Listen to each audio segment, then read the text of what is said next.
Hi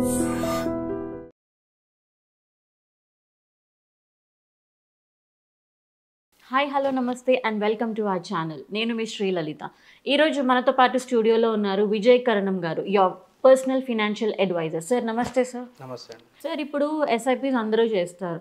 so ఏంటంటే ఇప్పుడు SIP మనం చేసిన తర్వాత తక్కువ టైంలో లెస్ స్పాన్ ఆఫ్ టైంలో 1 CR రావాలి అంటే టెక్నిక్స్ ఏమైనా ఉన్నాయా? 1 CR చేసుకోవచ్చు అండి. కాకపోతే అప్పుడు తక్కువ టైం అనుకుంటున్నాం కాబట్టి మనం ఎస్ఐపిస్ కూడా అమౌంట్ ఎక్కువ చేయాల్సి ఉంటుంది.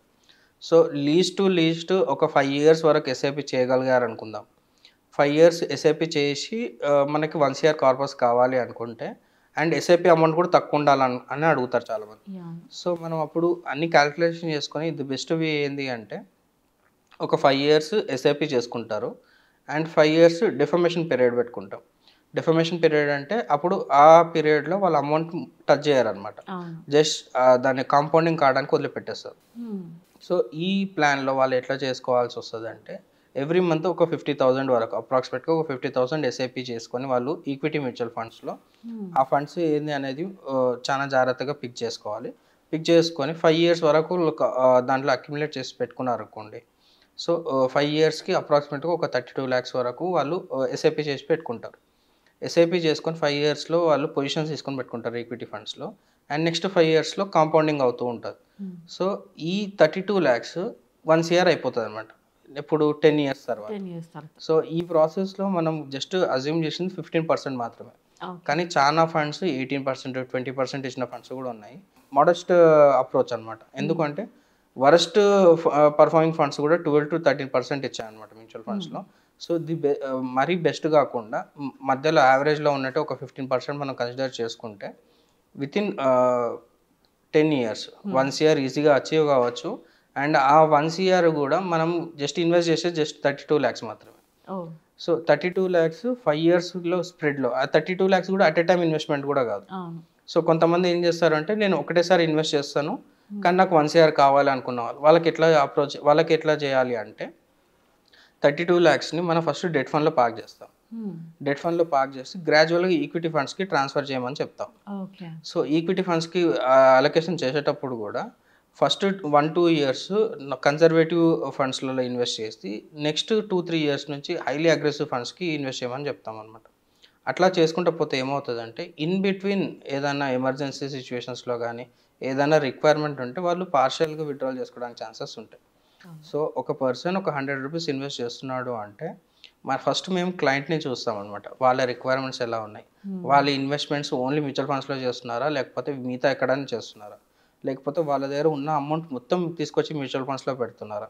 మొత్తం తీసుకొచ్చి మ్యూచువల్ ఫండ్లో పెడుతున్నారు అంటే మేము వాళ్ళకి రిస్క్ ప్రొఫైలింగ్ అనేది చేస్తాం. రిస్క్ ప్రొఫైలింగ్ చేస్తే మేము ఏం చేస్తాము అంటే ఒక 50-30-20 రేషియోస్లో వాళ్ళ ఇన్వెస్ట్మెంట్ని స్ప్లిట్ చేస్తాం.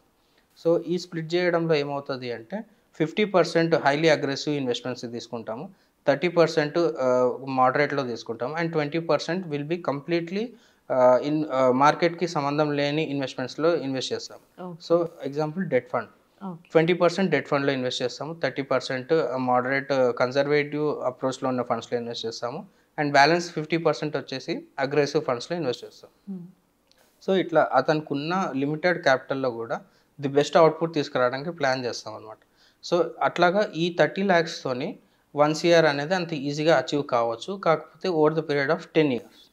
ఈ 10 yearsలో ఇన్ బిట్వీన్లో కూడా దీనికి ఎటువంటి లిమిటేషన్స్ ఉండవు and they can withdraw it any time. అంటే ఈ ప్రాసెస్లో నెక్స్ట్ ఒక 2-3 years అయిన తర్వాత ఇఫ్ దే అంటే వాళ్ళకి వేరే ఎటువంటి రిసోర్సెస్ లేకపోయిన సిచ్యువేషన్లో ఎంతవరకు కార్పస్ అక్యుములేట్ అయిందో అంతవరకు వాళ్ళు విత్డ్రాల్ చేసుకోవచ్చు.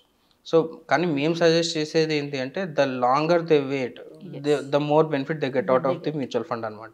సో అట్లీస్ట్ ఒక 10 years ఉండగలిగారు అనుకోండి, డెఫినెట్గా they will get more advantage in this. Sir ఇప్పుడు ఇందులో 15% గ్యారెంటెడ్ రిటర్న్స్ ఉంటాయా సార్?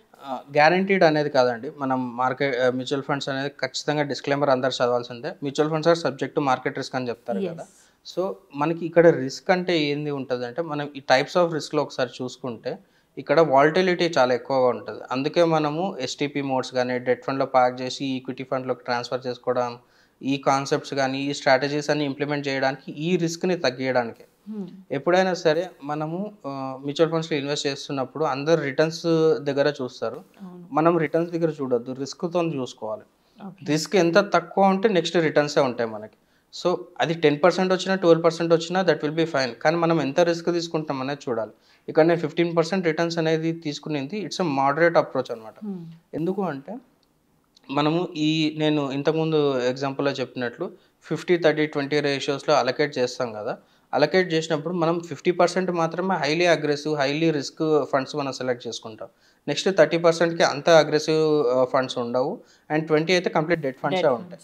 సో ఇట్లాగా అంటే వాళ్ళకి రిస్క్ ఎంత తగ్గాలో అంత తగ్గించేసి బెటర్ రిటర్న్స్ తీసుకురావడానికి మనం ప్లాన్ చేస్తాం. యాజ్ అన్ అడ్వైజర్గా అవర్ వర్క్ అంటే మా రెస్పాన్సిబిలిటీ అదే అనమాట. మనం క్యాపిటల్ని ఎంత ఆప్టిమైజ్ చేసుకుని ఎంత ఆప్టిమల్గా మనం రిటర్న్స్ తీసుకురాగలుగుతున్నాం అనేది అవర్ మెయిన్ మోటో. అది ఫస్ట్ థింగ్.